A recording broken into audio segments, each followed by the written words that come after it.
Good morning, all. Thank you for having me. Pursuit Minerals, we are a pure play on Argentina's untapped mining potential. Argentina is rapidly emerging as a Tier 1 jurisdiction, arguably one of the most foremost Tier 1 jurisdictions. If you look at M&A activity in the mining companies, Rio Tinto, BHP, majority of their focus over the last 5 years has been on Argentina. 10.4 billion invested in 2024 in Argentina. No other jurisdiction in the world, including Australia, received as much M&A activity from the majors. So a very much a renaissance of Argentina, which has long-standing been really known for its lithium deposits, but now we're starting to see a lot more investment into gold, copper, silver, and other commodities. Pursuit really presents a platform for growth with exposure to both lithium and gold. We have a very seasoned Argentina team, having operated in the jurisdiction for over 25 years in the lithium sector, combined hundreds of years experience at board level and management. So not to mention we have a very focused and accelerated growth pathway, which leads us to re-rate potential across our asset portfolio. That's right. Our asset portfolio is underpinned by two assets. Our Rio Grande Sur lithium project, which sits in the north of Argentina. This is a more brownfield advanced lithium project with a PFS and established JORC resource of over 1 million tonnes. And we've actually produced lithium carbonate at pilot scale, 99.5% technical grade. So we're working through continuing advancing that project through to production. Conversely, we optioned and acquired a gold project at the end of last year as optionality against the lithium price, but however, specifically targeting options within Argentina, looking to keep within the jurisdiction. Sascha Marcelina represents a high gold grade silver target within an established epithermal province, a very well endowed region, which I'll get into later, and has some very significant potential for mineralization and a significant scale system at depth. Just a bit on us with the board and board level. We are currently capped at around 25 million. Cash and equivalents is around 7.1 million in the bank at the moment. Very well funded, very well prepared for the next stage of exploration. Our board is led by non-executive chairman Tom Eadie, who some of you may be familiar with. Tom, a very well-known prospector and explorer, was chairman of RIU Resources, the graphite play that he took from a 15 mil market cap to 1 billion in creating significant shareholder value. More recently known as the chairman of Santa Cruz Gold, who are presenting here later on this morning, where Tom was a very significant part of the IPO and has been leading that company, which I believe is capped in the billions now after significant discoveries in the gold fields of Victoria. Myself, I've been working in Argentina for closely now, nearly on 20 years, significant experience across the development and commercialization of mining up projects. One of my more recent companies was sold for 340 million, a lithium asset that we took through the same development pathway as Pursuit, so we're looking to replicate that success here. I'm also joined by Colin McKenzie, a very well-versed capital markets expert. We've had Colin join us as a significant upgrade to our board at the end of last year, formerly head of Shaw and Partners in Queensland, where he served as state chairman for quite a few years, with stints at Macquarie prior to that. So we have a very well structured and well-rounded board following the upgrade of Colin joining us at the end of last year. If you look at Argentina, as mentioning, it's a very premier region now in South America, considering to overtake Chile in terms of its attractiveness. The mining reform under Javier Milei, who became Argentine president about 2 years ago now, has really incentivized a lot of investment, and we've seen that through BHP and the Lundin joint venture at Foz do Sol, the copper project in the San Juan province, attracting billions of investment. The RIGI large-scale incentives legislation has also brought a lot of projects that majors weren't considering back into the fold. So Argentina, whilst known for lithium, is really attracting investment across gold, copper, and silver, and really solidifying its place as the preeminent mining jurisdiction in Latin America. Focusing on lithium, our Rio Grande Sur project sits within the lithium triangle. 40% of global supply, approximately 60% of global reserves, home to many of the majors, SQM, Albemarle, and now Rio Tinto. Our thesis is very straightforward on Argentina. It is becoming a place of scarcity. Within the Argentine Puna, there are 17 salars, no more, no less. If you look at the map, salars 14, 4, and 3 are now owned by Rio Tinto. Rio Tinto did not have a land position 5 years ago in Argentina. We're seeing a converse and an aggressive section of M&A into areas where the barrier to entry is becoming high, and there is a scarcity for tier 1 assets. Tier 1 assets are considered anywhere above 1 million tonnes with a chemistry profile of the 400 to 800 mgl Li lithium content that can produce 99.5%. So we hold a land position within this well sought after area, which is becoming the focus of M&A activity quite significantly and quite rapidly as the years progress. The Rio Grande Sur project, it sits on a land position around 10,000 hectares, 1.246 million tonne JORC resource at 424 mgl Li.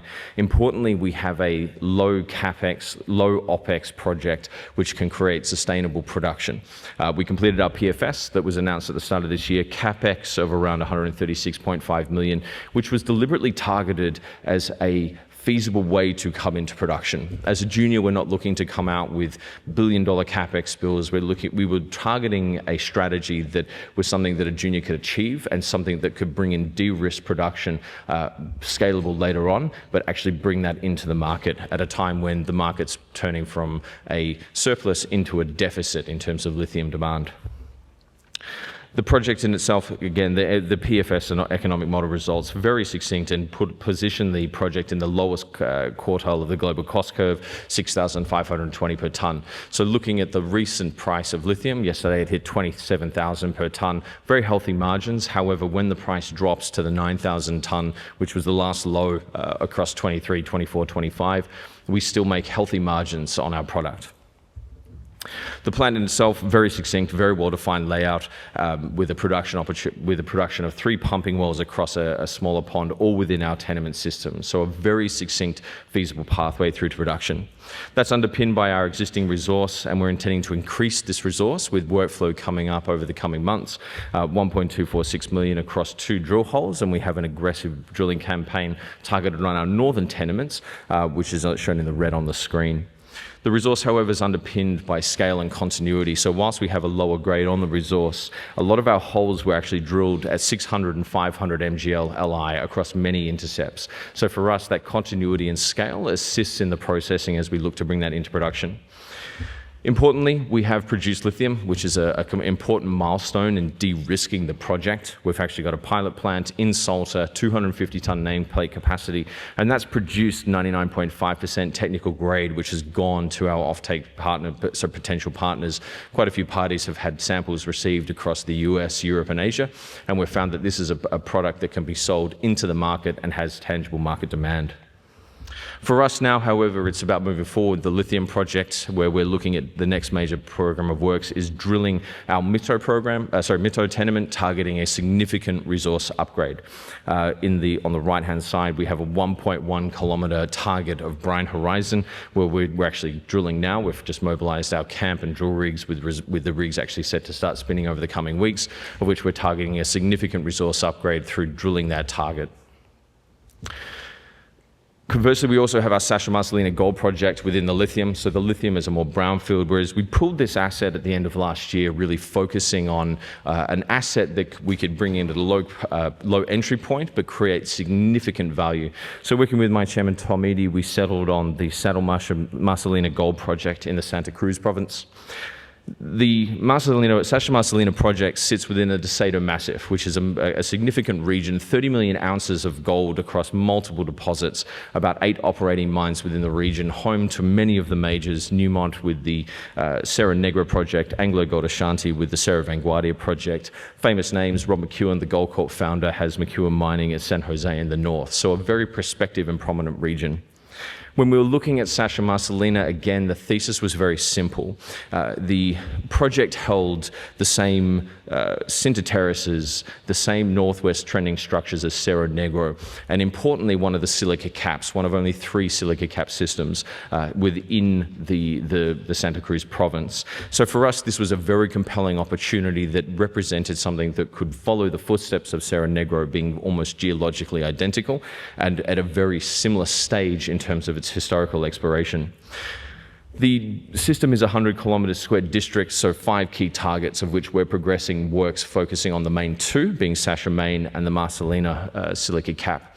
Both of these areas have significant potential at depth. So whilst there has been some, looking at Sascha Main, some good drilling at the shallow surfaces, there hasn't been drilling below 160 meters. So some very prominent intercepts across these trends. However, within these epithermal deposits, the real target is the boiling zone. So for us, we have the high chargeability, high resistivity targets where we're now working on and have commenced our geological mapping and ICP surveys, where the next step for us is sinking these deep holes targeting the core of the system where the probability is highest. If we look 100 kilometers to the north at Cerro Negro, this is exactly what led to the discovery of the 5 million 8 gram per ton deposit, which is now in production, owned by Newmont, sold by Goldcorp to Newmont, with multiple billion transactions going back from Andean Mining, who were the people who went through the same work program as us. So again, focusing on Sascha Main, but again, the silica cap with a very similar theory where you have the silica cap, the PB zinc halo, and then underneath those significant gold mineralization systems between 400 to 600 meters in depth. So again, only shallow drilling has reached the upper level of these systems. They're largely underexplored. And for us, the next stage, which we're working on now, is sinking those drill holes into the 400, 500 meter depth regions where the probability is highest for those significant mineralization structures, which have been consistently found across the Santa Cruz Province within the Deseado Massif region. So for us, we're working right now. The geological mapping, the black structures, is currently ongoing. We're about to we're working through the IP surveys across those targets as well, and then we're about to start the first maiden 6 drill holes to test the depth of the system. So within Pursuit, the real thing for us is we have quite a few catalysts and significant events coming up over the next 6 to 12 months across both of the projects. At Rio Grande Sur, we'll be doing our drilling at Mito, testing the Mito target, which is a significant 1.1 kilometer horizon below the surface there. Very compelling geology with some significant hits, including 900 MGL Li about 2 kilometers to our east on the same salar by a neighboring company. Within the Mito drilling, we'll also be moving the rigs to a production well, which will test, comprise a 30-day pumping test as we look to move the resource from indicated and increase the grade of confidence. We're working on a PFS addendum at the moment for larger scenarios, production scenarios for our lithium carbonate, as well as looking at a lithium chloride pathway, with several neighbors having had success with lithium chloride operations within Argentina. Inclusive of that, we'll be moving our pilot plant from Salta to site at Rio Grande.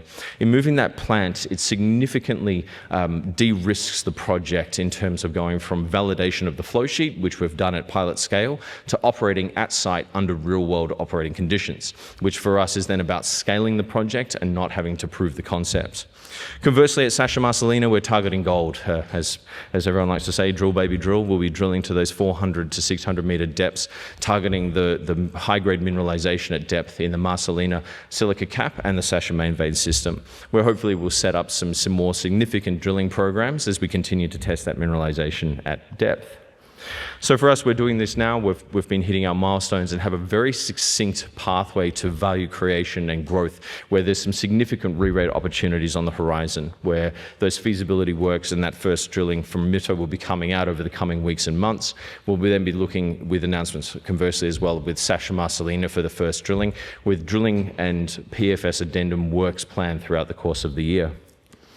Looking at the lithium market, it's a very compelling opportunity now, where we're moving from surplus to deficit, long-term deficits expected in the market, with a significant demand forecast from Rio Tinto, 4.5 million tons by 2035.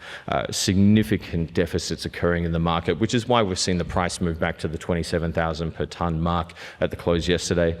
Same with gold, short-term volatility, but a very long-term positive outlook now, with increased central bank buying continuing to support the price. So from our perspective, Pursuit is a very succinct opportunity with significant re-rate potential, where we have 2 assets in a Tier 1 jurisdiction, greenfield exploration within our gold project, with the potential for significant re-rate hits off the back of mineralization discoveries.